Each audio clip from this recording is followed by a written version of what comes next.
Alrighty, we are starting the YouTube, and we will start the audio for the podcast in 3, 2, 1.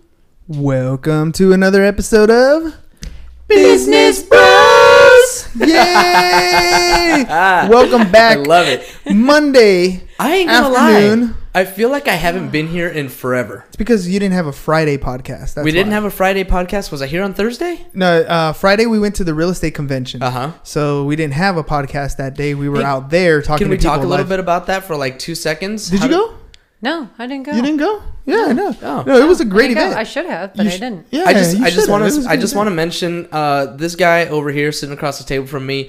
What an awesome dude! I'm always inspired by you, bro. I love you. You're awesome.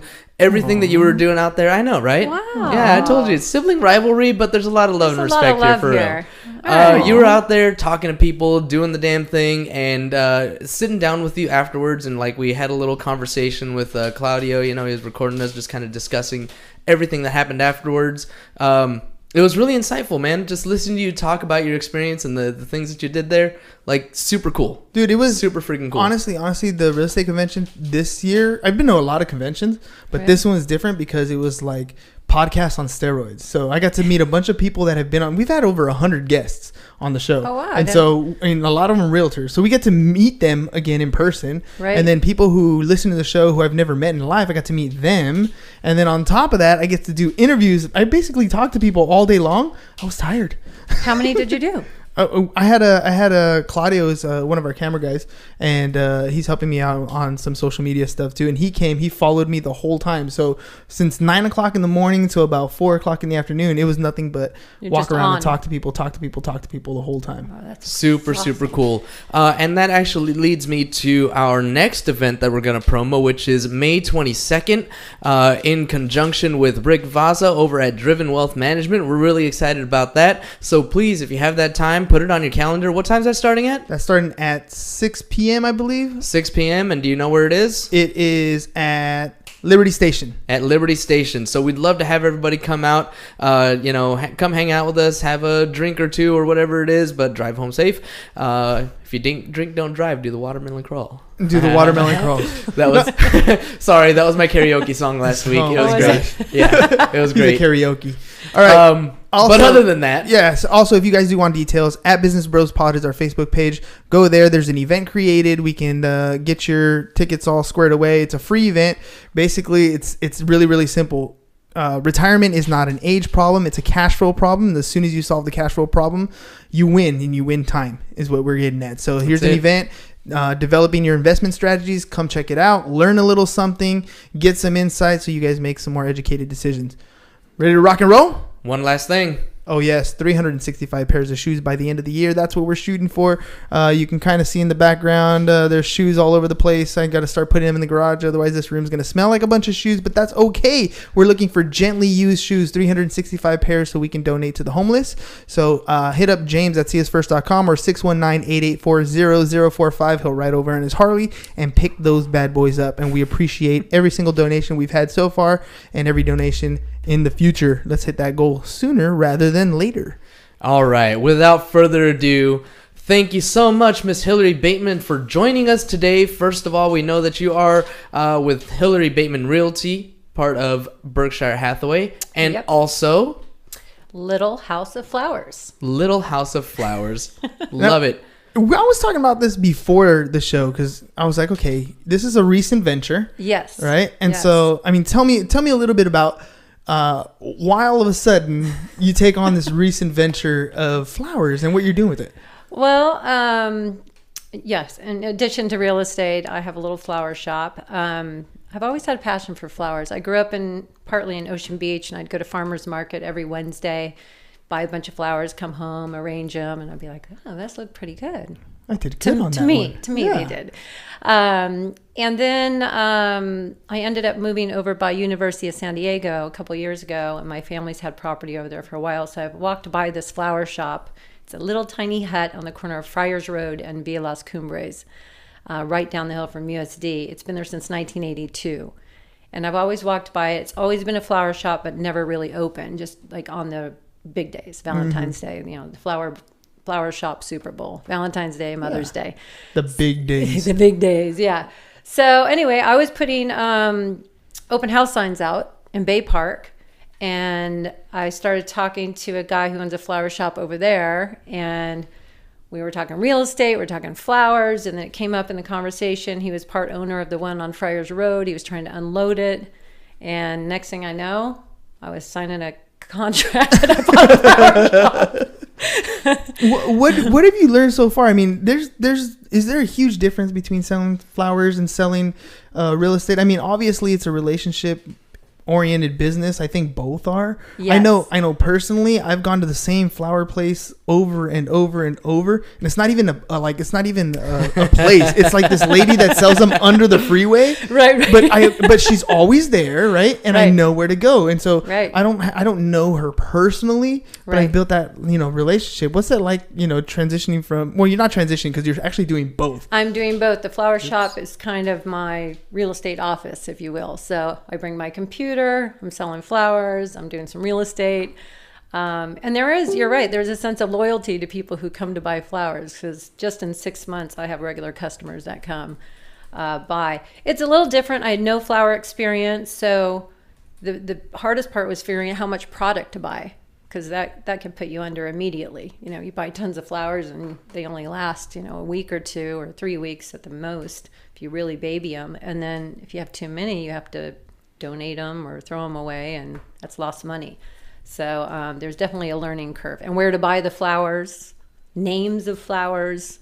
Yeah, I know red roses, pink roses, yellow roses, sunflowers. So driving to Carlsbad at 5 a.m. in the morning to the flower market, international flower market up there, and I drive up and I can be like, okay, I'm going to learn 3 flowers today.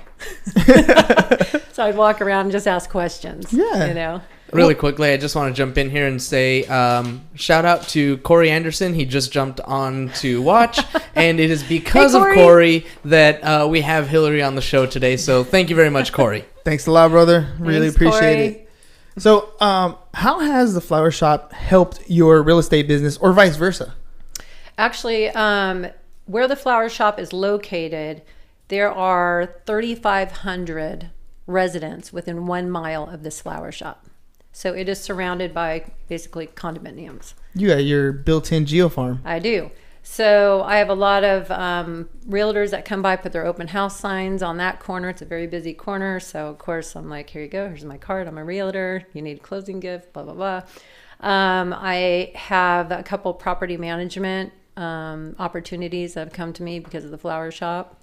Because everybody else, have you always been to florist? And I said, nope, just 6 months. And so, it's really opened doors for real estate as well. And networking with my realtor friends, offering them closing gifts or monthly flower delivery to their clients. So it's actually kind of partnered up pretty nicely, more than I expected. So what does it look like? How are you arranging deals with agents as far as closing gifts, for example? It's not just a one-time closing gift. You have something else arranged there. Right. So we kind of launched this Flower of the Month Club. So when an agent closes a deal, instead of just giving them a gift basket with cheese and wine and gift card or knives or whatever you're giving them, you can give them fresh flowers delivered every month. So you can do 3 months, 6 months, you could do a year, depending what you want to give. I get your business cards, so the first of every month or whatever day that client wants them delivered to their home or office, fresh flowers right there with the realtor's card. So it's a great reminder that your realtor is sending you fresh flowers every month. Yeah, I mean, to stay in touch. That works really well for a marriage. You can imagine, maybe onto something. Well, we also are experts in relationship repair flowers. Yeah, I mean, I look, if there's something to be said, setting stuff like that on autopilot. Yes. I mean, it makes all the difference in the world. Because I'm a guy, I forget, I don't remember. I want to. I just don't always remember, and when I do, it might have been 1 or 2 months that have gone by before I, send something. So to be able to set it on automatic, not just for your clients, but for your spouse. You boys are procrastinators. I know it. No, they're all day long. They show up and they're like, $40 bouquet. is it okay if I jump over to the liquor store real quick and I'll be right back? And I go, yeah, go ahead. Grabs his beer, comes back, there's the flowers. Perfect, see?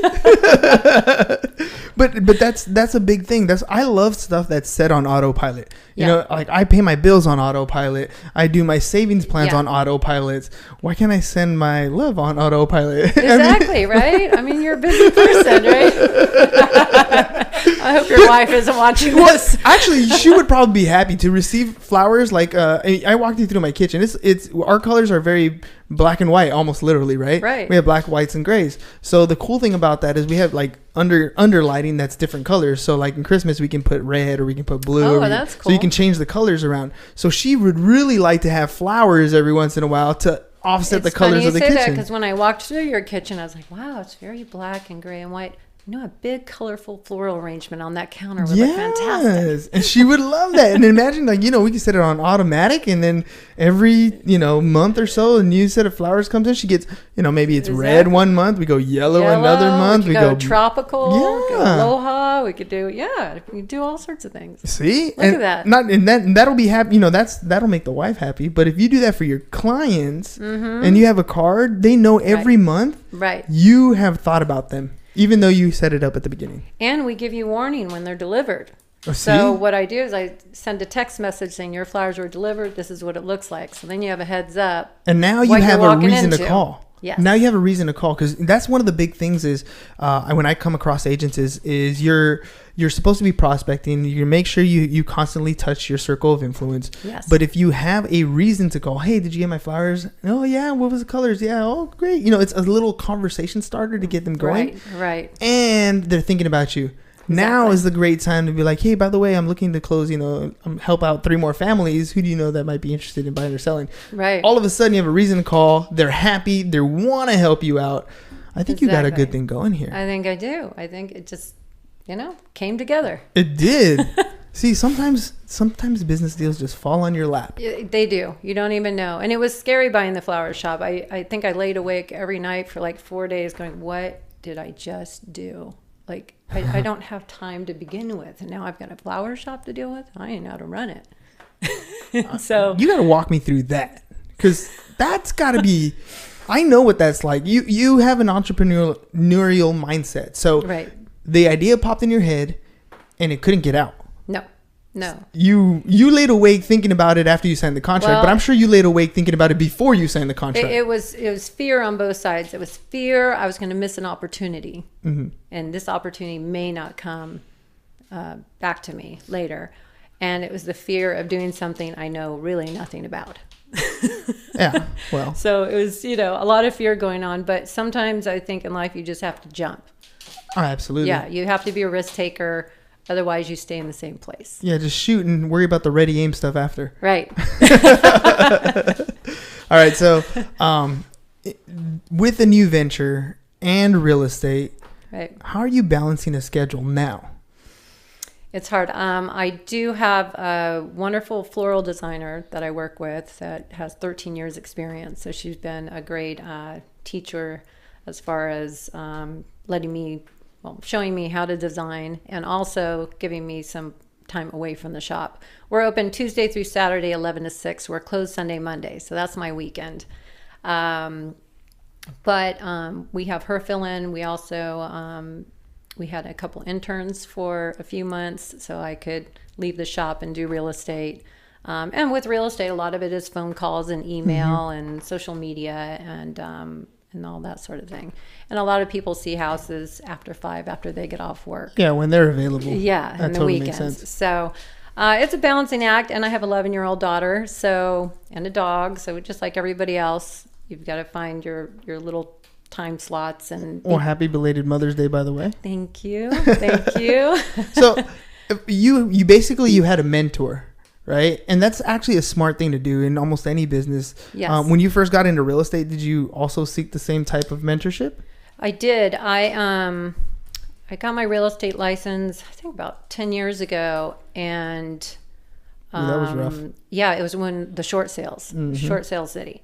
And I worked underneath an agent for over a year as her TC, because the hardest thing for me was confidence and all the documentation that goes with real estate. it's pretty scary. Just afraid to make a mistake. Yes, and legally, I mean, you can get in a lot of trouble. You need to know what you're presenting to your client, fully understand it. So working as a TC really helped me understand all the documents, where they go, what they mean. And then once I felt like I had a handle on it, then I went off on my own. Now, how was that? I mean, now you have, you learn to fly a little bit out of the nest a little bit. Now you got to spread your wings and you're off on your own. What was... what were you thinking? Was it the same type of feeling you were feeling with the flower shop, or what was that like? Yeah, it was. I mean, your adrenaline's pumping. The real estate was a little different because I had a little more background in real estate. I worked for a mortgage publication for 10 years called Mortgage Originator Magazine. It's no longer around.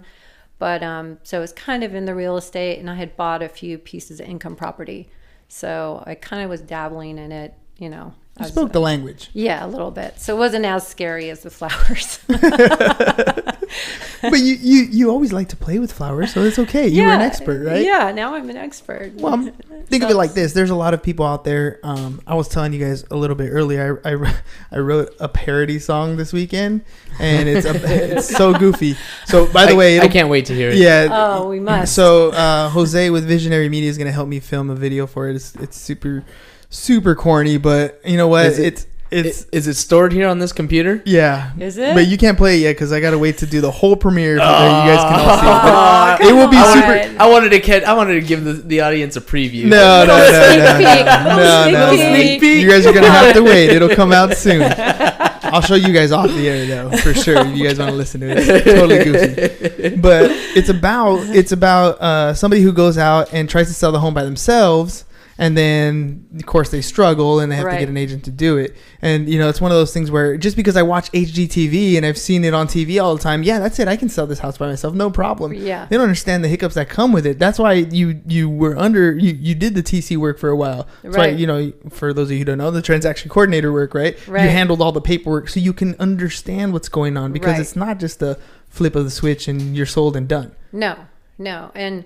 and now I have a TC that I use on my deals, but at least I know what's going on, you know? And I think some agents, they don't look at the documents very closely because they rely on the TC just to put everything in order.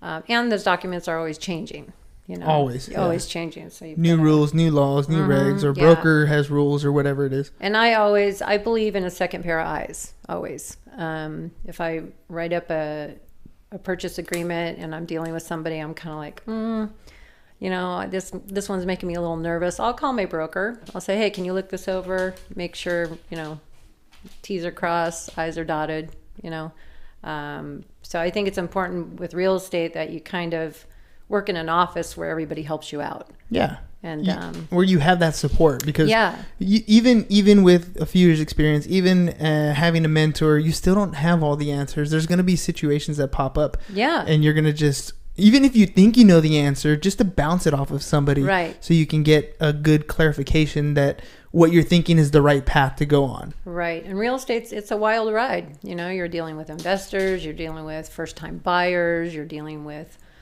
people going through divorce, you're dealing with people relocating, downsizing, so there's a lot of emotions involved too. So it's a big time roller coaster, and it's crunch time, right? Yeah. So you as soon as you find a place, or as soon as your place goes into escrow, and then the pressure only elevates from there. Right. So not only are you dealing with a major transaction, you're dealing with high stress in a short amount of time. So you kind of really need to know what's going on in this transaction. Otherwise, if you are panicky, your client's going to see that. You're going to make them a little stressed out. Yeah, exactly. So, it's important to have a team, the right escrow, the right title, people that you can trust, they're going to get the job done when it's crunch time, you know.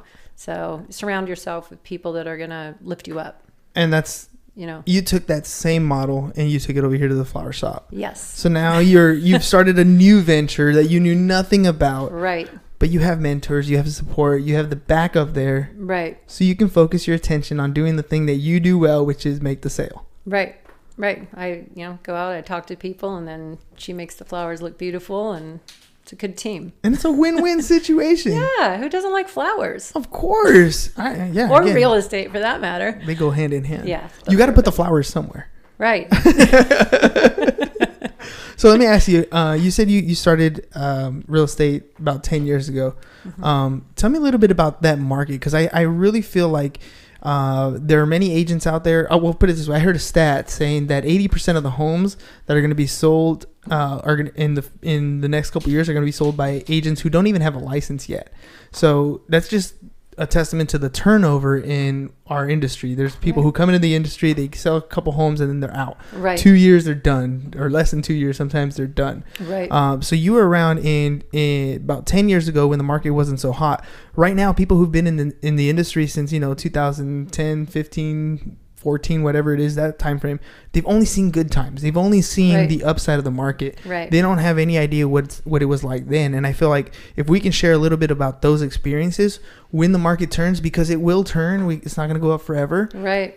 They have something to go back to and say, okay, I remember hearing something about that. Right. So can you tell me a little bit about those short sale days where the market was a little bit different? Yeah, I mean, it was really different. When I got my license, the agent I worked under, she did all short sales. I would say 80% of our business was short sales. And with short sales, these are people losing their homes, emotions are high, banks are overloaded with, realtors calling and following up on short sales, and, has it been approved, has it not? And it was hard, and it was a lot of hustle. It was a lot of hustle. Hurry up, wait. And the escrows took a really long time. So as far as making money, if you didn't know how to do a short sale, you're pretty much screwed. Yeah. Well, let me hover on that for a second. So right now, if you go to list a property, chances are the client that you're listing with is going to make a profit. Yeah. They're going to profit on the sale of their home, which means that the client is going to get a check at closing, and then you're also going to get paid a commission. Right. But back then, people who are selling their homes are not making money. No, they were They're not actually happy. losing. Yes. And yet you still have to justify the fact that you're getting paid a commission even though they're losing. Right. And those are one of those concepts that agents don't quite understand, because they don't understand that they have to negotiate their commission. Right now they're negotiating their commission because everybody's making money. That's easy. It's easy, right? It's much more difficult when you're trying to negotiate a commission when there is no money on the table. There's no money, no. And the bank's involved, and like I said, the emotions are involved. People are angry. They're angry that they're losing their home, and they have to tell their kids, we've got to change school. It's rough. And hopefully we don't ever get to that spot again, but hopefully you never know. But with sales, any job, sales, up and down, you have to weather the storm, and you have to change with what's going on with the market. If you don't change and you don't learn, you're going to get left behind. Absolutely. And then we go back to, hooking up with somebody who knows what they're doing, who has experience that you don't, and learn from them. And that's, for the short sales. But yeah, money was tight, your commissions were small. So it was more quantity. Yeah, because at this point you're listing the home with the seller, but you could be negotiating your commissions with the bank. With the bank, right? Yes. Because the bank is a lien holder ultimately, and they're the ones ultimately taking the loss, even though they're going to end up passing that loss over to the client. But they're ultimately taking the loss, so they're the ones who are going to negotiate your commission. They're the ones who you end up dealing with. And back then, the short sale process wasn't systematized very well. There were banks that had no clue what a short sale department was. They didn't have a short sale department. There was faxing going on, for God's sakes. Yeah. Hey, we got to fax 50 pages to B of A or Citibank or whatever, and you're just like, what? It was a scary time. It was a scary time. So I'm glad they're over. Yeah. I can't believe I got my license after that. Well, you're like, okay, well, I went through the hard stuff. Now it's getting a little bit easier. Because by I want to say by 2012, 2013, things started to take an uptick. Yeah, it did. And, we got to happier times, people are moving and, things kind of evened out.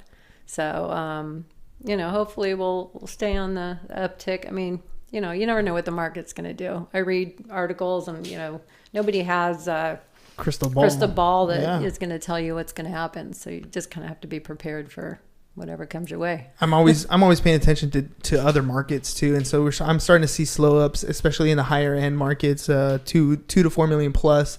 the listing time is starting to be longer, and those types of things are going to end up trickling down to the smaller areas. Right. I mean, I honestly thought we were going to have a slow up when we had a change in the tax laws with the deductible portion of what you buy, the acquisition cost. Yes. But we haven't seen it here yet. No, but we're also approaching summer. We are. Hottest season. So I think we'll be all right through the summer. We'll see what happens in the fall when things start slowing down again over the holidays. But we're about to hit the busy season. So let me ask you a little bit of a personal question. How long do you plan on selling real estate?